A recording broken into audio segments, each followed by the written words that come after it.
Morre Algemiro Manique Barreto, considerado um dos melhores prefeitos da história de Criciúma. E mais, vereadora preocupada com a mortalidade infantil lança projeto de lei que aborda o tema. Terça-feira, dia de conferirmos as vagas de empregos disponíveis na região. Mudanças na Previdência pretendidas pelo governo Temer geram dúvidas na população. Pensando nisso, nossa equipe procurou uma advogada especializada no assunto. E no esporte, as notícias do Tigre, que hoje à noite encara o clássico com o Avaí pela 5ª rodada do Campeonato Brasileiro da Série B. As notícias de Criciúma e do sul de Santa Catarina você confere a partir de agora. No ar pela TV Primavera, Informe Região.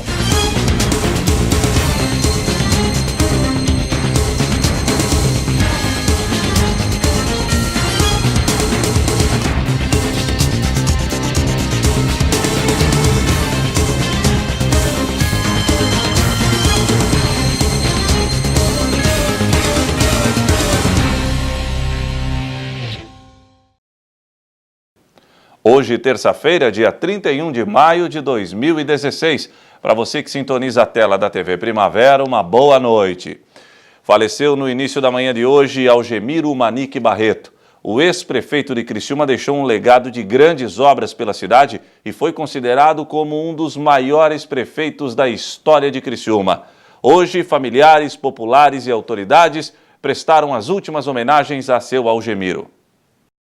Um político que fez a diferença no município. Algemiro Manique Barreto faleceu na madrugada de hoje após complicações respiratórias. Ele teve uma longa participação política e no município de Criciúma foi responsável por grandes obras como a Avenida Centenário, a pavimentação da rodovia Luiz Rosso e a Avenida Luiz Lazarim, assim como também a rodoviária.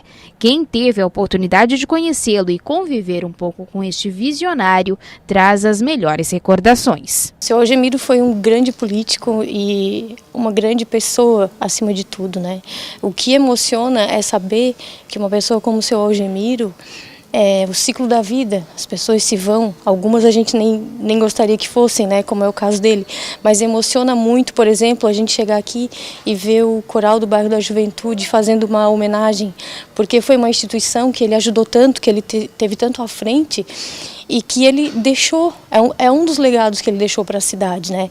Além de contribuir tanto com o desenvolvimento de Criciúma, a Avenida Centenário, que foi também na administração dele, a construção da rodoviária, coisas que evoluíram a cidade, e eu acho que ele pensava muito o futuro. Era um político que pensava o futuro, que conseguia investir nesse futuro.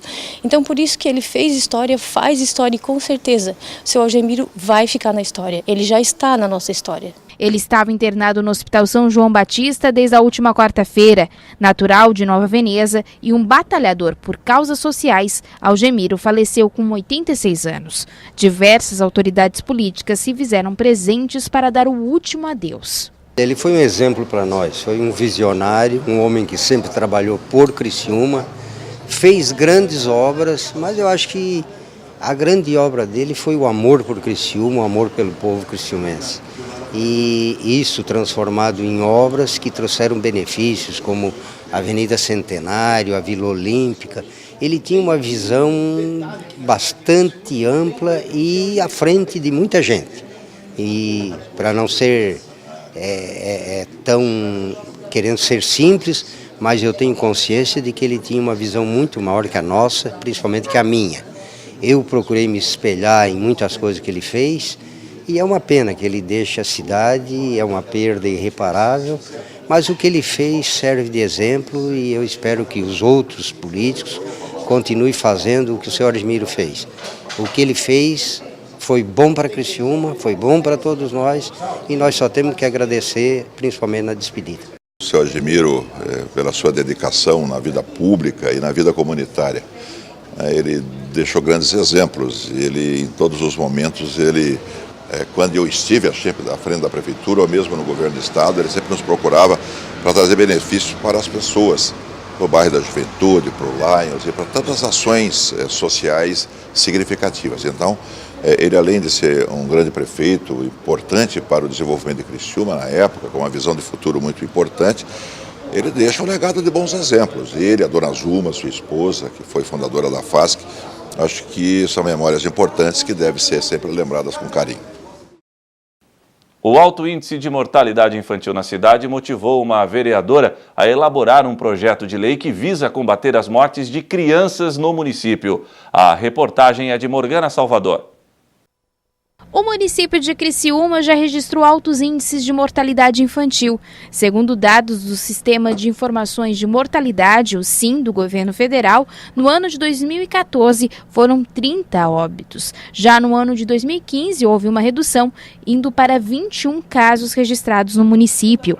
Preocupados com a situação, a vereadora Tati Teixeira criou um projeto que dá mais liberdade para o Comitê da Mortalidade Infantil, para que deste modo possam buscar solucionar os problemas que atingem as crianças.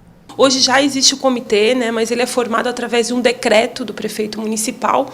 Então nós acreditamos que através da lei o comitê tome mais força, e tenha mais imposição no sentido de dar os encaminhamentos necessários para a prevenção da mortalidade infantil no município de Criciúma.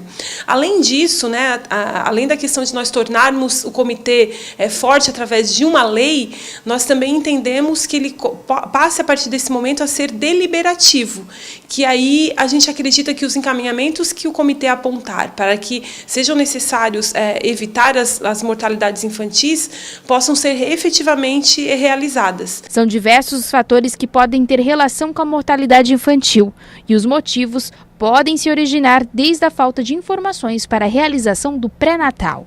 A gente ainda tem muitas mulheres em que não são orientadas ou que muitas vezes esse atendimento básico ele não acontece como deveria acontecer, os próprios exames, tudo que é necessário para que a mãe tenha uma gestação garantida e principalmente no que diz respeito às gestações de alto risco. Ainda eu acredito que nós podemos melhorar muito essa questão do atendimento da mãe e da gestante. Além disso, Criciúma possui uma particularidade. Nós temos um hospital materno-infantil que ainda não está totalizado. Nós podemos pensar na dinâmica. A mãe ganha a criança no hospital, São José, ou nos hospitais da região, e caso aconteça qualquer problema, a criança tem que ser transferida para um outro local. Outra proposta de lei também sugerida pela vereadora é sobre alimentação nas escolas, tema que foi amplamente debatido pelos vereadores mirins, sendo como uma das principais reclamações dos alunos. A gente sabe que para a criança aprender e compreender, ela tem que estar bem alimentada. Se ela não estar bem alimentada, ela não aprende, ela não compreende. Então, a questão da alimentação ela é, primeiro, uma bandeira importantíssima. A gente já aprovou aqui na Câmara um projeto onde a gente divulgava a questão do cardápio escolar, faz com que a Secretaria de Educação possa divulgar aos pais, a comunidade como um todo, de que o que está no cardápio é realmente o que está sendo servido para as nossas crianças e esse acompanhamento da qualidade. Mas agora a gente entra com a questão da proibição dos alimentos transgênicos na alimentação escolar. Com este projeto, além de prevenir e cuidar da saúde das crianças, também incentiva a agricultura familiar. Hoje, pela lei, nós temos que ter, no mínimo, 30% do que é servido tem que vir da agricultura familiar. Então, você garante o agricultor no campo, e aí você garante a questão de uma alimentação saudável para as nossas crianças. Porque a questão do alimento transgênico, ele é justamente feito para que se economize lá na agricultura, para que se produza mais, se ganhe mais. Mas o impacto negativo que ele pode causar na saúde ele é muito grande. Então, a gente acredita que é potencializando o agricultor, dando força realmente para o trabalho que eles fazem, de forma muito importante para a nossa sociedade como um todo, mas também garantindo a questão da saúde das nossas crianças. A seguir, mudanças na Previdência pretendidas pelo governo Temer geram dúvidas na população. Pensando nisso, nossa equipe procurou uma advogada especializada no assunto.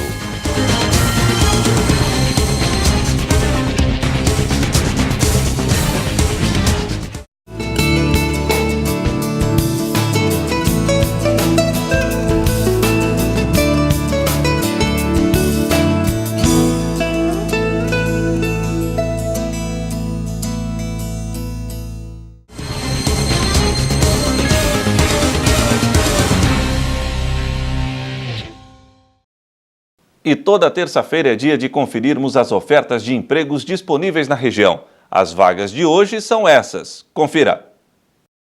Consultor comercial para empresa do ramo alimentício, auxiliar de escrita fiscal para atuar em escritório de contabilidade, vendedor de smart acessórios, montador de móveis, telemarketing, auxiliar de vendas, vendedor de concessionária, profissional para lavação de carros em concessionária, estagiário para atuar em concessionária, estoquista de peças automotivas, pintor de automóveis, gerente de restaurante, vendedor externo, consultor técnico, vendedor à pronta entrega.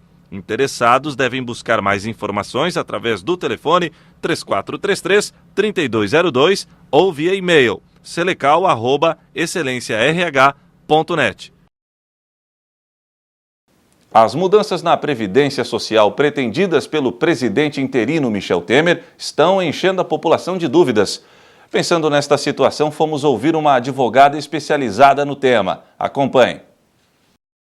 Já se debate nos bastidores em Brasília sobre a reforma que deve ocorrer no sistema previdenciário. Algumas mudanças começam a surgir e um projeto deve ser montado para alterar algumas medidas. O que vem causando um maior frenesi entre os trabalhadores realmente é a aposentadoria por tempo, a partir do momento que se está cogitando a possibilidade de se vincular uma idade mínima para a aposentadoria.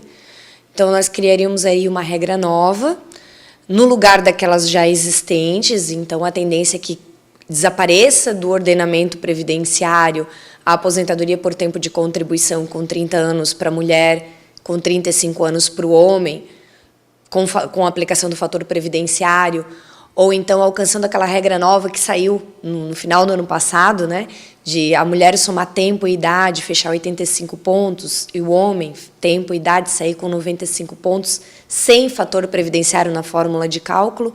Isso seria excluído do ordenamento jurídico, criando-se aí uma nova regra. Sabe-se, e o governo já deixou bem claro, o ministro também já deixou bem claro, que havendo ou não um acordo entre governo e centrais sindicais, a alteração na área previdenciária vai existir. Então a gente pode esperar que, infelizmente, alguma coisa, e com umas regras bem distantes do que o trabalhador gostaria que fosse, nós vamos ter em breve. Diante dessa situação, existem alguns pontos que são considerados negativos e não são favoráveis aos trabalhadores ativos. Melhora para alguns trabalhadores e piora para outros. Isso vai depender do período contributivo dele até então. Agora, essa correria às agências do INSS é que, para nós, advogados, gera uma grande impaciência e uma grande indagação. Tá? Por quê? Porque o trabalhador, ele, com medo do que vai surgir, sem saber ainda o que vai surgir, ele se sujeita muitas vezes a sair com uma renda muito inferior ao que ele poderia ter, se continuasse trabalhando mais um pouquinho, em virtude do medo de não conseguir mais se aposentar. Os contribuintes que pretendem se aposentar neste momento devem agir com bastante cautela. É livre a todo segurado do INSS ir direto a qualquer agência do INSS e requerer a sua aposentadoria. Ele não é obrigado a passar por um advogado. Lembrando que os servidores do INSS, por mais que a legislação diga que eles têm o dever de orientar o segurado a melhor possibilidade de aposentadoria que ele possa ter, bem como a toda a documentação que ele deve apresentar para se chegar a esse melhor cálculo, né? A gente sabe que esse aspecto, os servidores ficam muito aquém do que a legislação estipula como uma regra para eles, né? O adequado seria, sim, o trabalhador procurar uma orientação especializada, seja no seu sindicato, seja num advogado de sua confiança nessa área, para realmente estar orientando e estar junto com o trabalhador, definindo alguns pontos mais adequados para a sua aposentadoria nesse momento. Mas apesar de milhares de especulações e de muitas pessoas analisarem apenas o lado negativo, existem alguns pontos que devem ser analisados como positivo. São necessários esses ajustes. Os governos já vinham a longa data sinalizando essa possibilidade de uma grande alteração de lei, e já sabia-se, né, que com a alteração de governo nós iríamos sofrer sim um reflexo nos direitos sociais de imediato. Então nós já esperávamos, e aí nós agora temos que trabalhar com a segurança jurídica, né, quer dizer, protegendo os direitos do trabalhador que estão em vigor e aqueles que vão passar a vigorar. Então a gente tem que ter muita cautela nesse momento. A seguir, as notícias do Tigre, que hoje à noite encara o clássico com o Avaí pela 5ª rodada do Campeonato Brasileiro da Série B.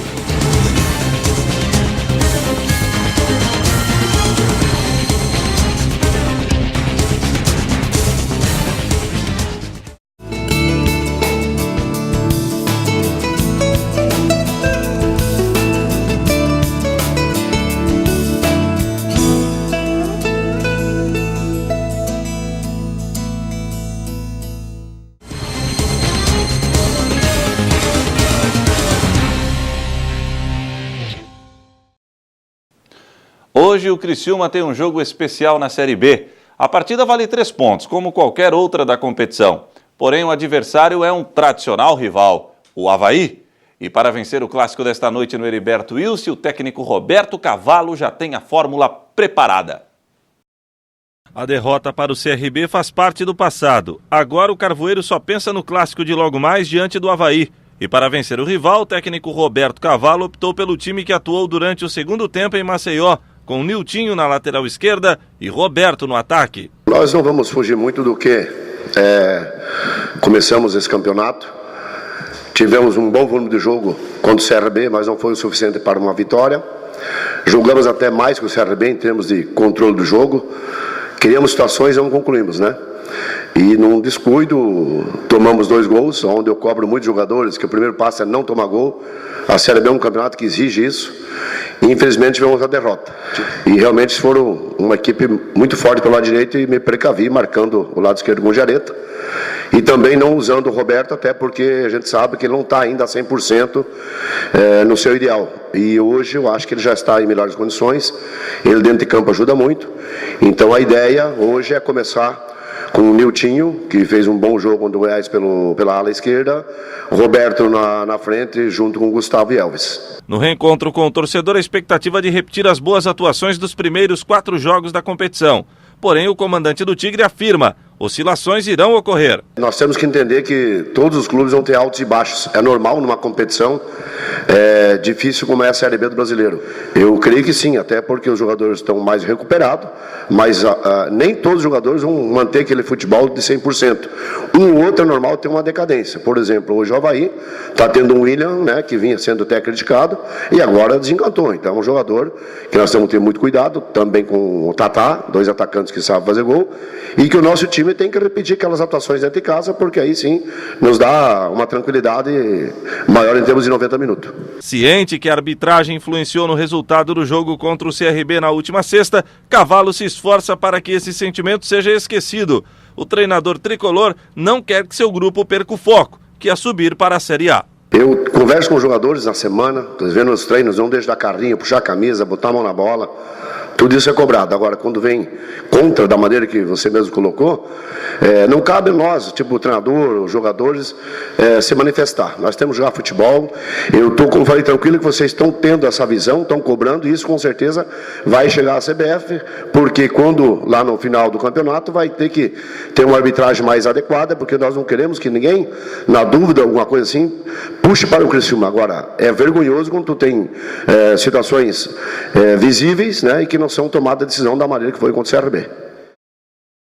E o Informe Região desta terça-feira fica por aqui. Muito obrigado pela sua audiência e até amanhã, se assim Deus permitir. Deus abençoe a todos. Boa noite.